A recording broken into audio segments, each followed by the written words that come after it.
बिस्मिल्लाहिर्रहमानिर्रहीम अस्सलाम वालेकुम viewers and CSS PMS aspirants. Welcome to our philosophy series. आज का ये लेक्चर हमारा फ़िलोसॉफ़िकल मेथड्स में लास्ट लेक्चर है CSS के सिलेबस के अकॉर्डिंग। कार्ल पॉपर का जो मेथड है फॉलिबिलिज्म, हम इसको डिटेल से बयान करेंगे। उससे पहले हम इनकी शॉर्ट बायोग्राफी देखते हैं। इनका जो लाइफ स्पैन है वो 1902 से 1994 AC तक जाता है। इनके ये 20th सेंचुरी के फ़िलोसोफ़र हैं और ये एक ऑस्ट्रियन ब्रिटिश थे। ओपन सोसाइटी इनकी पॉलिटिकल फ़िलोसफी थी, जबकि साइंस और सूडो साइंस का जो कंसेप्ट है, इनमें जो डिमार्केशन है वो भी इनकी फ़िलोसफी का हिस्सा है। फॉलिबिलिज्म इनका जो है मेथड है फ़िलोसॉफ़िकल, और क्रिटिकल रैशनलिज्म जो है इन्होंने अप्रोच इस्तेमाल की है। अच्छा, तो फ़ाल्सिफ़िकेशन का जो मेथड है ये डिडक्टिव रीज़निंग के पास है। उसकी वजह क्या है कि इन्होंने रैशनलिज्म की तरफ इनक्लाइन किया है। इनकी डिस्पोज़िशन जो है वो रीज़निंग की तरफ है। और जैसा कि हम जानते हैं कि इसमें टू प्रीमिसेस अगर ट्रू होती हैं तो कंक्लूजन भी ट्रू होता है। प्रेडिक्शन अगर कुछ की जाती है तो वो भी ट्रू साबित होती है।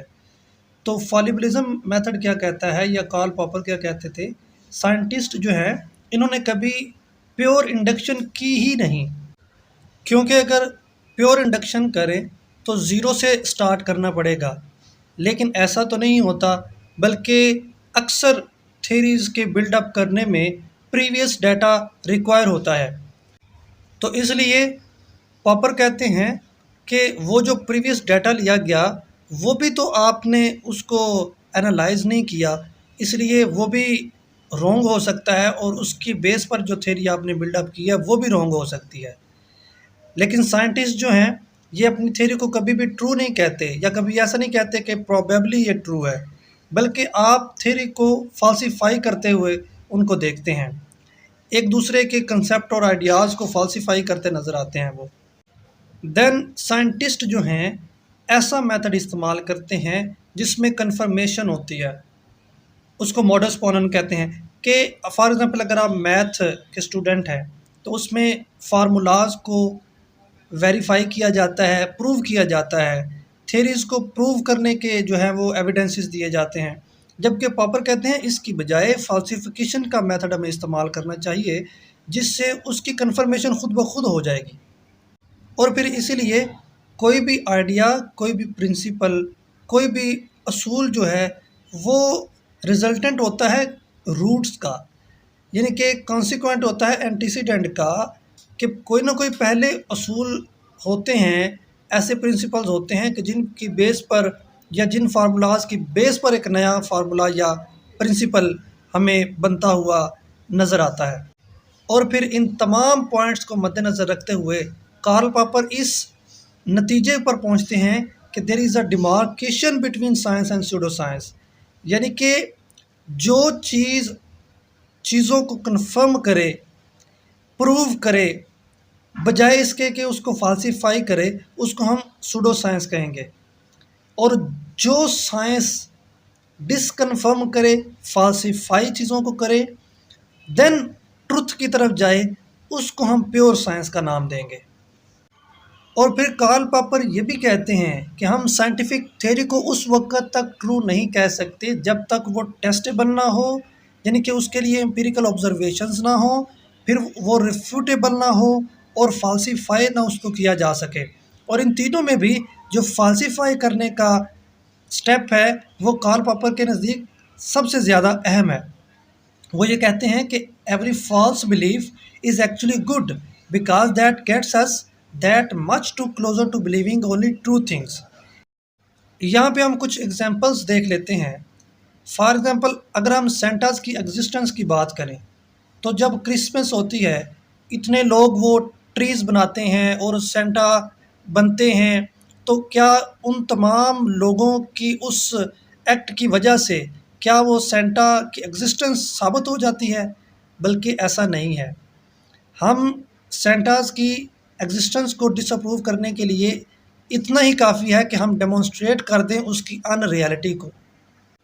देन आइंस्टाइन की थ्योरी ऑफ रिलेटिविटी के ऊपर कार्ल पॉपर ने अपने रिमार्क्स दिए कि अगर उसको रिफ्यूट नहीं किया जा सकता, फाल्सीफाई नहीं किया जा सकता, देन वो रिस्क की प्रिडिक्शन के अलावा कुछ नहीं है वो थ्योरी। बाद में आई थिंक उनका व्यू चेंज हो गया था इस बारे में। फिर डार्विन थ्योरी ऑफ एवोल्यूशन के बारे में कहते हैं कि ये टेस्टेबल साइंटिफिक थ्योरी नहीं है। वो पहला जो प्रोसेस है कि एम्पिरिकल ऑब्जर्वेशंस होनी चाहिए, वही यहाँ पे एप्लीकेबल नहीं है, बल्कि ये एक मेटाफिजिकल रिसर्च प्रोग्राम है, इसके अलावा कुछ नहीं। If theory A is true when we should observe theory B, अगर हमने थ्योरी बी को ऑब्जर्व नहीं किया तो आप सिर्फ इतनी सी बात पर थ्योरी ए को फॉल्स कह सकते हैं।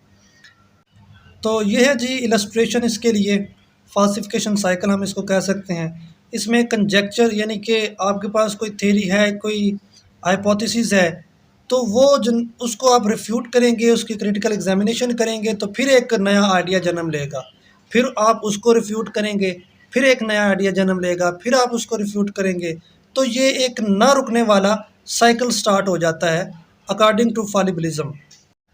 फिर इसी वजह से ही इसको क्रिटिसाइज भी किया जाता है कि इतना तो हाइपर क्रिटिकल थिंकर कोई हो ही नहीं सकता कि एक एक चीज़ को, एक एक पॉइंट को वो क्रिटिकली देखे, क्योंकि सब्सटेंशियल आर्गूमेंट्स भी होते हैं।